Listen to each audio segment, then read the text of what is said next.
नमस्कार, आपके साथ मैं हूं समीर दीक्षित और आज बात करेंगे रेयर अर्थ मटेरियल की, जिसको लेकर के काफी संशय का माहौल था कि आखिर भारत की ये जो सबसे अहम जरूरत है ये चीन के सपोर्ट के बिना कैसे पूरी होगी।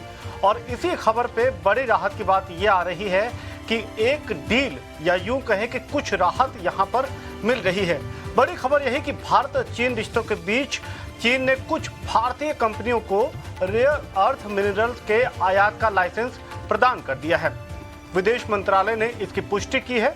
दुर्लभ जो पृथ्वी के खनिज है यानी कि रेयर अर्थ मिनरल, इसका इस्तेमाल अगर बात करें तो इलेक्ट्रिकल व्हीकल से लेकर के ड्रोन और बैटरी स्टोरेज जैसे हाईटेक उत्पादों में किया जाता है।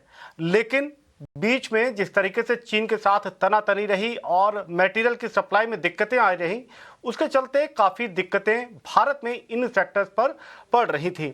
फिलहाल माना यही जा रहा है कि चीन का ये कदम जो राहत दे रहा है चीन, ये कदम ऐसे वक्त में आया है जब दोनों देश द्विपक्षीय संबंधों को सामान्य करने की दिशा में तेजी से कदम बढ़ा रहे हैं।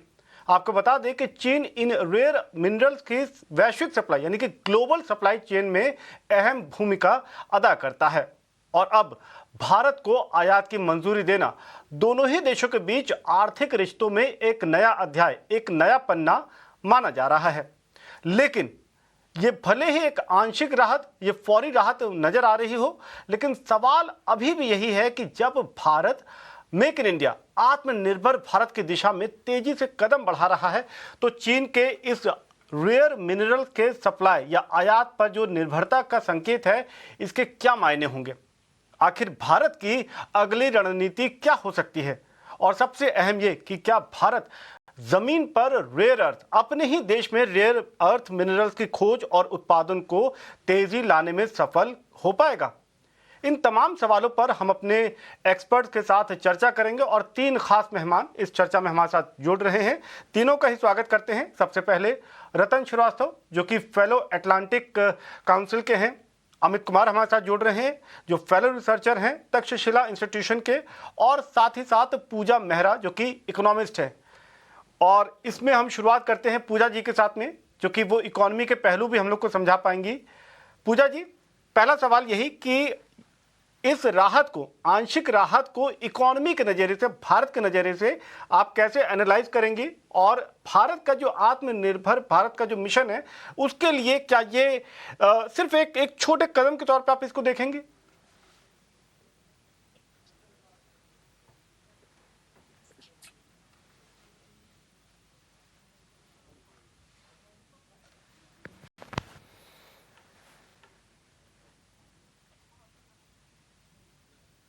बिल्कुल बिल्कुल। पूजा जी, आपकी आवाज हम तक नहीं पहुंच पा रही है। आप अनम्यूट अगर कर देंगे अपने एंड पे तो आपको हम सुन पाएंगे। फिलहाल आपने शायद जी, अब आप मेरे को सुन पा रहे हैं? आप मुझे सुन पा रहे हैं? जी पूजा जी, अब आपकी आवाज हम तक पहुंच पा रही है। जी पूजा जी, मैं आपसे यही जानना चाह रहा था। जी, मैं ये कह रही थी कि जो हमारे चीन के इस राहत कैसे एनालाइज करती हैं? जी, हमारी जो डोमेस्टिक कैपेबिलिटीज़ हैं रेयर अर्थ मटेरियल की वो नहीं है और इंडिया जो है इंपोर्ट्स पे काफ़ी हेविली डिपेंडेंट है। इसका मतलब ये है कि हमारे जितनी भी हाईटेक इंडस्ट्री है, चाहे वो ईवी हो, चाहे डिफेंस रिलेटेड हो, ड्रोन्स जैसे आपने कहा हो, ये सब जो है इन क्रिटिकल मिनरल्स के इंपोर्ट्स पे डिपेंडेंट हैं। और इसके लिए ये जो चाइनीज़ सप्लाईज़ हैं, ये बहुत बहुत इम्पोर्टेंट है। चाइना लार्जेस्ट सप्लायर है वर्ल्ड में इन प्रोसेस्ड क्रिटिकल मिनरल्स का। तो ये एक इंडिया के फ्यूचर के इन सब टेक्नोलॉजीज के फ्यूचर प्रोडक्ट्स के फ्यूचर के लिए ये एक बहुत इम्पोर्टेंट सिग्नल है। ये दिखाता है कि हमारे सप्लाईज अब अश्योर्ड रहेंगे। इसके साथ ही मैं ये भी कहना चाहूँगी कि हम चाइना पे काफ़ी फोकस करते हैं, लेकिन इंडिया ने अपनी आत्मनिर्भरता के लिए जो है ये सप्लाईज काफ़ी डाइवर्सिफाइड रखे हैं। इंडिया ऑस्ट्रेलिया से भी इम्पोर्ट करता है, इंडिया और बहुत से कंट्रीज से क्रिटिकल अर्थ्स इम्पोर्ट करता है, बट चाइना का जो है रोल ज़्यादा रहता है, क्योंकि जैसे आप जानते हैं चाइना की मोनोपोली है वर्ल्ड में प्रोसेसिंग में क्रिटिकल मिनरल्स के। और इंडिया के अंदर जो है एक्सप्लोरेशन से लेके प्रोसेसिंग, माइनिंग, प्रोसेसिंग, ये टेक्नोलॉजी आज के डेट में अभी है नहीं। और ये टेक्नोलॉजी डेवलप करने के लिए और स्पेशली इस तरह से डेवलप करने के लिए कि जिसमें ज़्यादा पोल्यूशन ना हो। आज भी चाइना जो प्रोसेस करता है क्रिटिकल मिनरल्स को, उसमें पोल्यूशन बहुत ज़्यादा होता है। तो ये टेक्नोलॉजी जो है अभी इंडिया के पास नहीं है और इसको डेवलप करने के लिए कम से कम 15-20 साल लगते हैं। तो इस वजह से जो है ये सप्लाईज़ में डिसरप्शन ना आए, ये बहुत ज़रूरी था और ये जो है हम लोगों ने इंश्योर हम कर पाए अपने चाइना रिलेशंस के अंदर ये बात। तो ये एक ज़रूरी कदम था और ये लिया गया है। ठीक है। तो ज़ाहिर बात है कि भारत को अभी उस मुकाम तक पहुंचने में एक लंबा सफ़र तय करना है। रतन श्रीवास्तव जी, आपसे ये समझना चाहूँगा कि जो राहत फ़िलहाल मिली है, क्या इस पे ये तमाम जो सेक्टर्स हैं, जो निगाहें टिकाकर देख रहे थे कि चाइना से हमें कुछ आंशिक मदद मिले, क्या उनको अब खुश होने की ज़रूरत है या अभी भी वो कॉशियस रहेंगे कि ये भले ही 3 महीना 6 महीने की राहत हो सकती है, उसके बाद शायद स्थिति फिर वैसी नज़र आए? क्या कहना है आपका? जैसे कि पूजा जी ने अभी बताया समीर जी, इसमें 2-3 एस्पेक्ट हैं। एक तो पहला एस्पेक्ट जैसे उन्होंने आपको बताया कि डिपेंडेंसी हमारी काफ़ी ज़्यादा है चाइना के ऊपर और वैसे हम डाइवर्सिफ़ाई कर रहे हैं अपने सोर्सेज़ को। मगर सबसे बड़ी बात ये है कि अगर इस समय पहले 3 देश जिनके पास क्रिटिकल मिनरल्स का स्टॉकपाइल है या भंडार है, उनमें भारत का भी नाम आता है। तो कहते हैं कि चाइना, ब्राज़ील और भारत इन 3 कंट्रीज़ के पास maximum critical minerals, critical rare earths का स्टॉकपाइल है। और एक्सप्लोरेशन की जो हमारी सबसे बड़ी दिक्कत थी, उस एक्सप्लोरेशन की दिक्कत को दूर करने के लिए सरकार ने 2 चीज़ें की हैं। एक एनसीएमएम, नेशनल क्रिटिकल मिनरल्स मिशन, और दूसरी नेशनल क्रिटिकल मिनरल्स स्टॉकपाइल। तो जो आपका दूसरा सवाल ये है कि ये कुछ महीने की राहत है कि नहीं है, वो डिपेंड करता है कि हम अपना कितना स्टॉकपाइल बना पाते हैं। और इस वक़्त जो हम इम्पोर्ट करेंगे, जो 4 कंपनियों को इंडिया की सिर्फ 4 कंपनियों को लाइसेंस मिला है इम्पोर्ट करने के लिए। अभी हमें वो फाइनल डिटेल्स भी नहीं पता है कि हम कितनी क्वांटिटी में, कितनी मात्रा में इम्पोर्ट कर सकते हैं। हमको इतना पता है कि हम इस इम्पोर्ट को करने के बाद सिर्फ इसका इस्तेमाल अपने सिविलियन एंड यूज़ में कर सकते हैं। मतलब कि ऑटोमोटिव हो गया, जैसे दूसरा हो गया आपका रिन्यूएबल एनर्जी हो गया, आपका ब ब जो यूसेज है हमारा इस समय इलेक्ट्रॉनिक्स और मैन्युफैक्चरिंग में, उसमें हो सकता है। लेकिन डुअल यूज़ हम नहीं कर सकते, दैट इज़ हम डिफेंस एप्लीकेशंस नहीं कर सकते, हम इसको री-एक्सपोर्ट नहीं कर सकते, स्पेशली यूएस को तो बिल्कुल री-एक्सपोर्ट नहीं कर सकते। इस समय जो सबसे बड़ी दिक्कत ये है कि चाइना के पास 70% करीब-करीब भंडार है और 90% प्रोसेसिंग है। प्रोसेसिंग इसमें सबसे गहरी समस्या है, जैसे कि पूजा जी ने भी बताया। प्रोसेसिंग का एक काफ़ी लंबा प्रोसेस होता है, जैसे कि आप एक्सप्लोर करते हैं, एक्सप्लोरेशन के बाद आप उसको माइनिंग करते हैं, माइनिंग के बाद उसकी क्रशिंग होती है, क्रशिंग के बाद कंसंट्रेशन होता है, फिर उसकी हाइड्रोथेरेपी होती है और हाइड्रोथेरेपी में बहुत ज़्यादा पॉल्यूशन होता है, उससे ग्राउंड वाटर भी काफ़ी पॉल्यूट हो सकता है और उसके बाद जाकर के उसको रिफाइन करके उसको यूज़ कर पाते हैं एक पर्टिकुलर यूसेज में, जैसे जो रिन्यूएबल के लिए यूसेज होगा चिप्स का, वो रिन्यूएबल का यूसेज ऑटोमोटिव के चिप से अलग होगा और इलेक्ट्रॉनिक के चिप से अलग होगा। तो ये सब बातें हमें देखनी है, लेकिन सबसे बड़ी बात ये है कि इस समय जो यूएस चाइना रिलेशनशिप है और यूएस इंडिया रिलेशनशिप है, इसको भी हमें एक दूसरे फोकस से देखना पड़ेगा। ये जो एक छोटा-सा कंसेशन दिया है अभी चाइना ने यूएस को भी एग्री किया है कि वो उनको रेयर अर्थ्स और मैग्नेट्स देंगे। ये एक तरह से पॉलिटिकल विन है जिस प्रेसिडेंट जिस ट्रम्प के आप लिए। ग्लोबल रिलेशंस का जिक्र कर रहे हैं, मेरा अगला सवाल उसी दिशा में है और मैं इस चर्चा में बीच में आप अमित कुमार जी को भी शामिल करना चाहूँगा। और अमित जी से मेरा सवाल यही रहेगा कि जैसे कि हमारे साथी बता रहे थे कि इसमें चाइना का यूएस के साथ में जो रिलेशन है, भारत के साथ जो रिलेशन है, वो एक अहम पहलू है। आपसे ये समझेंगे कि जब रेयर अर्थ मैग्नेट या इन मटेरियल्स पे चाइना इतना प्रभुत्व रखता है, ऐसे में अगर वो कुछ देशों को ये आंशिक राहत दे रहा है, तो उसकी किस ग्लोबल स्ट्रेटजी को ये दिखा रहा है? क्या वो कुछ और स्ट्रेटजी के तहत इस तरीके की मदद कर रहा है? देखिए, डिपेंडेंस का कोई मतलब नहीं है अगर आप उस डिपेंडेंस को एक्सरसाइज ना करें। तो चाइना पे जो डिपेंडेंस है, वो डिपेंडेंस सिर्फ तब तक है जब तक वो उसको एक्सरसाइज कर रहा है, और उसको एक्सरसाइज करने के लिए उसको कुछ राहत देनी पड़ेगी। लेकिन उससे पहले जो अभी आपने देखा था, जो अप्रैल में जो शुरू हुआ यूएस और चाइना के बीच में जो ट्रेड वॉर हुआ, और उसके बाद कि ये फैक्ट कि चाइना वैसे इंडिया को भी यूएस के एंगल से देखता है, तो उस एंगल से और क्योंकि इंडिया और यूएस की नजदीकियां बढ़ती आ रही हैं, तो ये एक इंडिया एक कैजुअलिटी हुआ था जब उस वक्त रेयर अर्थ मिनरल्स पे जो आपके ऊपर रिस्ट्रिक्शंस लगे थे। तो मैं आपको बताना चाहूंगा कि अप्रैल में जब ये रिस्ट्रिक्शंस आई थी, उसके बाद ये रिस्ट्रिक्शंस बाकी कंपनियों के ऊपर भी, जो यूरोपियन कंपनीज है उनके ऊपर भी लग गई थी। लेकिन धीरे धीरे आपने ये देखा कि इवन अमरीकी, जिनके ऊपर जो प्राइमरी टारगेट थे इस रेयर अर्थ के लिए, उनके ऊपर रिस्ट्रिक्शंस, फिर भी उनको कुछ लाइसेंसेस मिले, और कुछ यूरोपियन कंपनीज को भी लाइसेंसेस मिले। लेकिन उनकी जो इंडियन सब्सिडीज थी, उनको वो लाइसेंसेस नहीं मिले, और इंडिया को लाइसेंस मिलने में बहुत दिक्कत हो रही थी। सो ये एक चीज है। और आपका सवाल जो दर्शाना क्या चाहता है, तो यहाँ पे चीन दर्शाना क्या चाहता है, तो यहाँ पे एक पैराडॉक्स है इंडिया के लिए। इंडिया के लिए चाइना एक अपॉर्चुनिटी भी है, लेकिन एक साथ में एक इनहिबिटर भी है, डिस्ट्रप्टर ऑफ डेवलपमेंट। तो आपने हाल ही के दिन में हाल ही के कुछ लास्ट कुछ 5, 6, 8 महीनों में देखा होगा कि कुछ क्रिटिकल चीजें जैसे कि टैलेंट हो गया, या फिर कुछ मशीन्स हो गई एक्सेट्रा, जो यहाँ पे ऐसा लगता है कि जहाँ पे जो इंडिया की डेवलपमेंट पे एड हो सकता है, चाइना उस चीज को, डिपेंडिंग अपॉन कि कैसे आपके रिलेशंस है उस वक्त, और कैसे चाइना और यूएस के रिलेशंस है उस वक्त, उस चीज को वो एक लेवरेज करना चाहता है। सो ये एक सिनेरियो है जिसकी तरह से वो कर रहे हैं। और अभी भी आपको बताना चाहूँ कि लाइसेंसिंग रिक्वायरमेंट जो है, वो अभी तक नहीं गई है। अप्रैल से पहले जो इम्पोर्ट्स हुआ करते थे, उसके लिए लाइसेंसेस आपको नहीं चाहिए थे। अब आपके पास लाइसेंसेस करवाना, आपको हर 6 महीने में लाइसेंस चाहिए, और प्लस को 6 महीने में रिन्यू भी करवाना पड़ेगा। और जब आप वो करवाएंगे, तो उसके बाद कुछ प्रॉब्लम्स आएंगी और ब्यूरोक्रेटिक डिलेज आएंगे।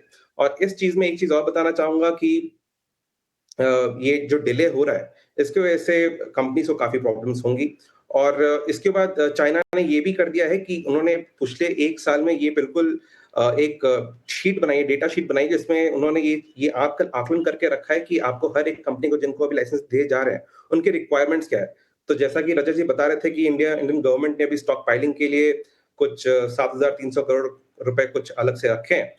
तो उसमें ये एक पहलू आपको देखना पड़ेगा, क्योंकि चाइनीज के पास ये डेटा है कि आपकी मंथली रिक्वायरमेंट्स या डेली रिक्वायरमेंट्स है वो कितनी है।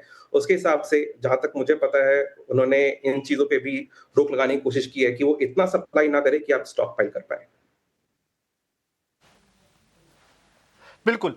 लेकिन इन सब के बीच में ब्रेक पे जाने से पहले एक सवाल मैं पूजा जी से जरूर समझना चाहूंगा।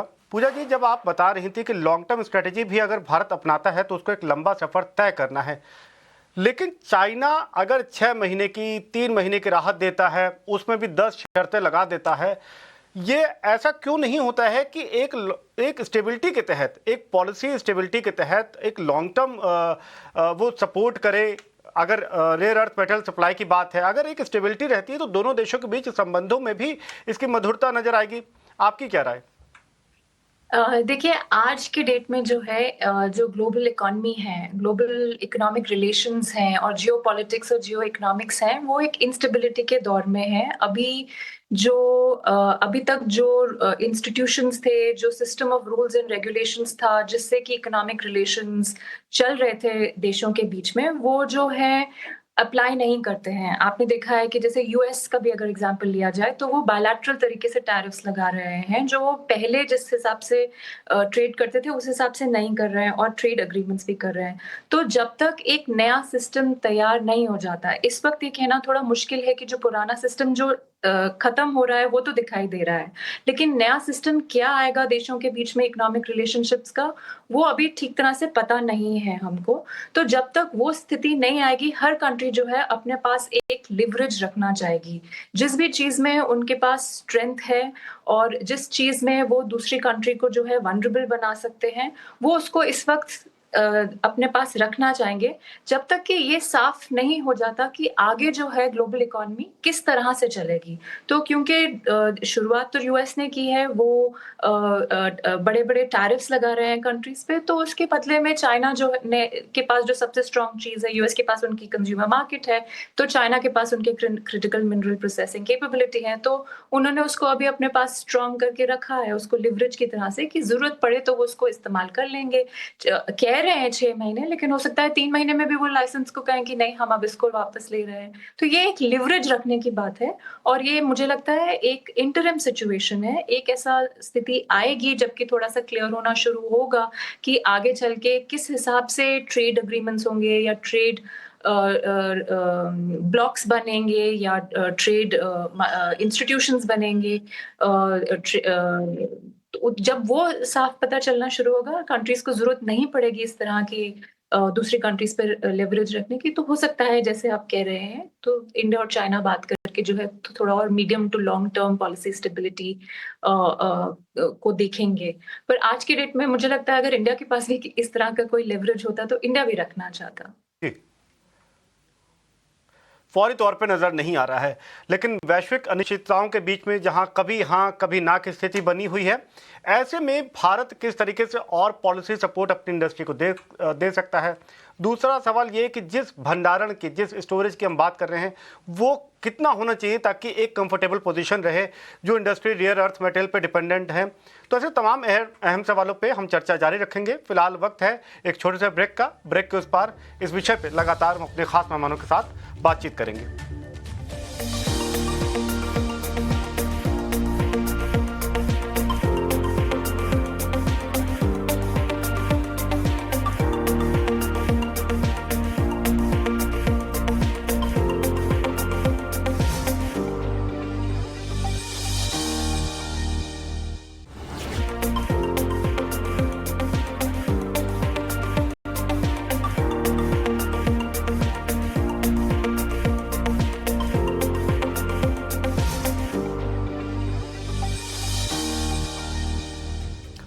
ब्रेक के बाद आप सभी का एक बार फिर स्वागत है। और रेयर अर्थ मटेरियल पे भारत के कुछ सेक्टर्स को जो राहत मिली है चाइना की तरफ से, उस पर चर्चा लगातार जारी है। रतन श्रीवास्तव जी का रुख करेंगे। रतन जी, एक बार बार बात आती है भंडारण की, स्टोरेज की, कि एक सफिशिएंट स्टोरेज भारत के पास होना चाहिए, इतना तो कि कम से कम इंडस्ट्री पर इमीडिएट इम्पैक्ट नजर ना आए। जब स्टोरेज की बात आती है तब आपको क्या लगता है कि वो पोजीशन क्या रह सकती है, और उसके लिए अभी भारत सरकार क्या कुछ कदम उठा सकती है ताकि इंडस्ट्री को ये कंफर्ट जोन, ये कॉन्फिडेंस बिल्टअप हो पाए? समीर जी, जो भंडारण के बारे में कहना और कितनी स्टॉक पाइलिंग होने की कहना, वैसे तो हमारे साथी पैनलिस्ट ने बताया कि चाइना के पास एक कुछ फिगर है, बट ये कहना बड़ा मुश्किल है कि वो फिगर क्या होगी, क्योंकि हमने 30 जैसे क्रिटिकल मिनरल्स आइडेंटिफाई किए हैं अपनी पॉलिसी में, national critical minerals mission policy में। उसमें से हमने जैसे निकल हो गया, कोबाल्ट हो गया, लिथियम हो गया, जिसके हमको इलेक्ट्रिक व्हीकल्स में बहुत ज्यादा जरूरत पड़ती है, ये ज्यादा क्रिटिकल है। फॉर एग्जांपल जिरकोनियम एक तरह से क्रिटिकल, ज्यादा जर्मेनियम किसी और में है। तो ये कहना बड़ा मुश्किल है कि क्या है, ये एप्लीकेशन के ऊपर डिपेंड करता है, उस समय किस चीज का एप्लीकेशन ज्यादा है। लेकिन एक मोटे तौर पर ये कहा जाए तो जैसे हम इस समय इलेक्ट्रिक व्हीकल्स में या फोटोवोल्टिक सेल्स में या चिप मैन्युफैक्चरिंग में जो हमको चाहिए, उसकी रिक्वायरमेंट हमारे पास ज्यादा है। अब इसमें आप देखिए, हमारी सबसे ज्यादा रिक्वायरमेंट इस समय इलेक्ट्रिक व्हीकल्स में है, क्योंकि इलेक्ट्रिक व्हीकल्स के ऊपर सरकार का काफी जोर है पोल्यूशन को कंट्रोल करने के लिए। और हमारी जो पॉलिसी है 2030 की, कुछ अपनी जो पॉलिसी है कि हम इतने गीगावाट अचीव कर पाएंगे फोटोवोल्टिक में, 500 गीगावाट है फॉर एग्जांपल, उसमें से 250 गीगावाट हमको चाहिए coming out from renewable energy. तो इन सब की रिक्वायरमेंट ज्यादा है as compare to let's say chip manufacturing. जो चिप मैन्युफैक्चरिंग हम इस वक्त नहीं कर रहे, लेकिन हमें करनी है अगर हमें सेल्फ सफिशिएंट होना है। तो ये एक आई वुड से ये एक फ्लेक्सिबल वेरिएबल है जो हम किसी एक मेटल या एक मिनरल के ऊपर नहीं कर सकते, लेकिन इसके लिए एक पॉलिसी होनी जरूरी है। तो एक पॉलिसी तो सरकार ने एनसीएमएम की निकाल दी, फिर दूसरी इन्होंने माइंस एंड मिनरल्स एक्ट काफी अमेंड किया है ताकि जो लाइसेंसिंग है हमारे एक्सप्लोरेशन के बाद मिनरल को निकालने की खदानों से, वो थोड़ी लिबरलाइज्ड हो जाए। इसके ऊपर सरकार ने सपोर्ट देने की भी सोचा, और सबसे बड़ी बात ये सोचिए सरकार ने अपनी प्रतिबद्धता दिखाते हुए कि एक हमने रिसाइकलिंग का मिशन शुरू किया है। उस रिसाइकलिंग के मिशन में भी सरकार जो है सब्सिडी देने को तैयार है। और रिसाइकलिंग अगर हम देखते हैं तो रिसाइकलिंग बहुत आसानी से की जा सकती है। लिथियम की, कोबाल्ट की, निकल की, जो गाड़ियां, जो बैटरियां खराब हो जाती है उनको निकाल करके रिसाइकल करके यूज करना, वो भी एक पॉलिसी है जिससे हम थोड़े आत्मनिर्भर हो सकते हैं। और जैसा कि मैंने पहले भी कहा कि विश्व के 3 देश हैं जिनके पास ज्यादा स्टॉक पाइल्स है, लेकिन चाइना ने ऑफकोर्स ज्यादा एक्सप्लोर किया, ज्यादा डिस्कवर किया, ज्यादा प्रोसेस किया है। भारत उनमें से एक है, और भारत ने अपनी इस पॉलिसी के तहत जियोलॉजिकल सर्वे ऑफ इंडिया को काफी इस समय प्रोत्साहन दिया है, और हर तरह से रिसोर्सेस से भी, पैसे से भी, और कि केरल में जैसे कुछ हमको मिनरल मिल रहे हैं या लिथियम। जी बिल्कुल, इसी विषय पर अमित कुमार जी जो जिक्र कर रहे थे रतन जी कि इसमें प्राइवेट इंडस्ट्री पार्टिसिपेशन एक अहम रोल निभा सकता है, समझना ये चाहेंगे आपसे कि जब सरकार ये कहती है कि हम लगातार इंडस्ट्री को सपोर्ट करने के लिए नई नीति ला रहे हैं, भारत के पास भी भंडार या यूं कहे कि रेयर अर्थ मटेरियल पर्याप्त मात्रा में है, उसकी रिसाइकलिंग पर हम फोकस कर रहे हैं, लगातार कदम उठा रहे हैं, आपसे ये समझना चाहेंगे कि प्राइवेट इंडस्ट्री पार्टिसिपेशन के नज़रिए से क्या कुछ हो सकता है ताकि इंडस्ट्री खुद भी अपने आप को किसी मार से बचाने के लिए कुछ राहत दे पाए, और आपको क्या लगता है कि जो गवर्नमेंट का सपोर्ट है क्या वो पर्याप्त है? देखिए, इसमें समीर मैं बताना चाहूंगा कि कुछ क्लोज डोर कॉन्वर्सेशंस में जो मेरे पास तथ्य निकल कर आए हैं, उसमें एक चीज जो बहुत ही क्लियर हुई है, उसमें यह है कि प्राइवेट इंडिविजुअल्स जो गवर्नमेंट नच करना चाहती है प्राइवेट इंडस्ट्रीज को कि अपनी कैपेसिटी बढ़ाए, उसमें एक थोड़ी सी रिलक्टेंस है अभी भी, क्योंकि डिपेंडेंस ऑन चाइना जो है वो एटलीस्ट इन बिजनेस टर्म्स और या इकोनॉमिक टर्म्स में बहुत ज्यादा प्रॉफिटेबल है। वो कैपेबिलिटी डोमेस्टिकली डेवलप करने के लिए आपको एक कैपिटल इन्वेस्ट करना पड़ेगा, काफी कैपिटल इन्वेस्ट करना पड़ेगा एक्चुअली। अगर आप सिर्फ प्रोसेसिंग की बात करें, अगर प्रोसेसिंग टेक्नोलॉजी आपको जो लेके आनी है उसके लिए आपको इन्वेस्ट करना पड़ेगा, लेकिन आपके पास एक इजी, बहुत ही सस्ता ऑल्टरनेटिव है चाइना के रूप में। सो एक तरह से पुशबैक जो बिजनेस की तरफ से थोड़ा सा हुआ है कि आप गवर्नमेंट को वो पुश कर रहे हैं कि अपने संबंध आप चीन के साथ ठीक करें ताकि हमें ये दिक्कत ना हो। तो ये एक चीज क्लोज डोर कॉन्वर्सेशन से निकल के आई है कि रिलक्टेंस है प्राइवेट इंडस्ट्रीज में थोड़ी सी अभी भी वो कैपेसिटी डेवलप करने में। ऑफ कोर्स उसके अलावा अलग प्रॉब्लम्स हैं, इंडिया के अलग प्रॉब्लम्स हैं, जैसा कि रतन जी बता रहे थे कि माइनिंग में कुछ बहुत सारी प्रॉब्लम्स थी पहले गवर्नमेंट में। अगर आपके पास माइनिंग है, आपके पास अगर आपको लीज मिला हुआ है माइन करने के लिए, और अगर आपने गलती से एक्सीडेंटली कोई और मिनरल वहां पे ढूंढ लिया जिसमें रेयर अर्थ निकल गया, आप उसको माइन नहीं कर सकते हैं जब तक आपके पास आप नई रॉयल्टी पे ना करें। तो ये एक चीज है जो गवर्नमेंट ने अब एक्ट चेंज किया है, जो लेकर आई है। स्टॉक पाइलिंग पे आप जो सवाल पूछ रहे थे कि कितना स्टॉक पाइल होना चाहिए, नेशनल क्रिटिकल मिनरल्स जो स्टॉक पाइल की जो पॉलिसी गवर्नमेंट लेके आई है, उसमें उन्होंने कहा है कि वो 2 महीने तक का स्टॉक पाइल रखवाना चाहते हैं, और इसमें आपको सरकार और प्राइवेट एंटरप्राइजेस दोनों की जरूरत पड़ेगी, दोनों को कैपिटल इन्वेस्ट करना पड़ेगा। बट अगर आप बिल्कुल प्योरली स्ट्रेटेजिक एंगल से देखें तो मेरा साफ साफ कहना या रिकमेंडेशन ये होगी कि इंडिया के पास एटलीस्ट 1 साल तक का स्टॉक पाइल होना चाहिए, स्ट्रेटेजिक स्टॉक पाइल होना चाहिए, जो करना पड़ेगा आपको। और क्योंकि आपको वो प्रोसेसिंग डेवलप करने में और नए सप्लाई चेन्स कल्टीवेट करने में कम से कम, क्योंकि ये critical minerals and rare earth एक ऐसा सेक्टर है, सेगमेंट है जहां पे आपको alternative supply chain, even though capability जटिल समस्या है, लेकिन बिल्कुल जाहिर तौर पे एक जटिल समस्या है, लेकिन सरकार अपने स्तर पे लगातार प्रयास कर रही है कि इंडस्ट्री को कोई बड़ा इम्पैक्ट ना आए, और उसके लिए जैसे कि अभी आंशिक राहत मिली है चाइना से, कुछ सेक्टर्स को ये फ़ायदा मिलता हुआ नज़र आ रहा है, लेकिन अभी भी भारत को एक लंबा सफ़र तय करना है रेयर अर्थ मटेरियल के दिशा में, जिसमें वो आत्मनिर्भर बन सके। लेकिन इस खास शो में फिलहाल इतना ही। हम अपने सभी गेस्ट का, अपने सभी एक्सपर्ट का यहाँ पे धन्यवाद अदा करेंगे कि उन्होंने अपना समय दिया और इस विषय पे अपनी बात रखी, जो कि हमारे दर्शकों के लिए जरूर फायदे की बात होगी। फिलहाल इस बुलेटिन में इतना ही। आप बने रहिए ET Now स्वदेश के साथ।